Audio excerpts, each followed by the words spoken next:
মশলা দিয়ে তারা করে নিয়েছে। যারা বিদেশের মাটিতে হত্যাকাণ্ড সংঘটিত করবে এবং লাশটাকে এমনভাবে গুম করা হবে যাতে কেউ কোনোদিন খুঁজে না পায়, যার কারণে তারা মানে বিভিন্ন পার্টে ভাগ করে ফেলেছে, অর্থাৎ হাড্ডির সাথে মাংসকে আলাদা করে ফেলেছে এবং সেটা একটা সুটকেসে করে, গ্রে কালারের সুটকেসে করে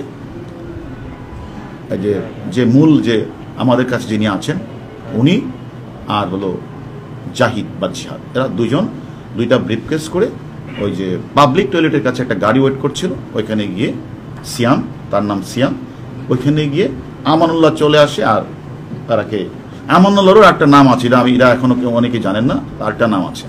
তার সেখানে গিয়ে তারা ওই দুইজন সিয়াম জাহিদ ভারতীয় একজন ড্রাইভার, সেই ড্রাইভারটা হয়তো জানেও না কি, নিয়ে তারা চলে যায়। এদিকে এই পার্ট তারা চলে যায়।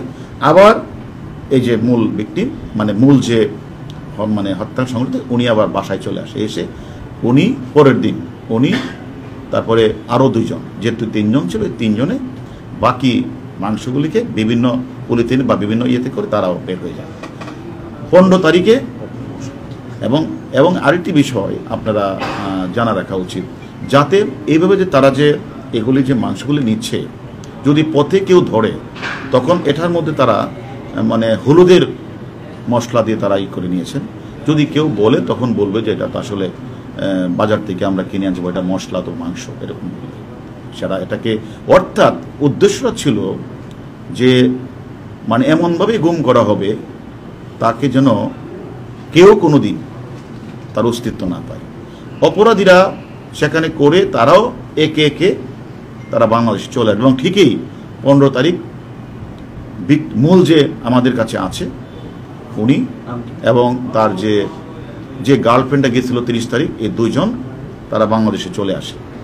16 তারিখ মুস্তাফিজ চলে আসে।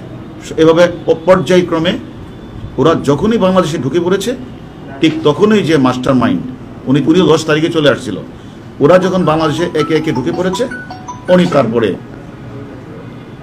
বিস্তা এয়ারলাইন্সে দিল্লি থেকে 2 ঘন্টা ট্রানজিট নিয়ে উনি কাঠমান্ডু থেকে ওইখান থেকে অন্য কোথাও চলে যেতে পারে এবং চলে গেছে। এখন আমার বিষয়টা হচ্ছে যে এই হত্যাকাণ্ডটা আসলে তাদের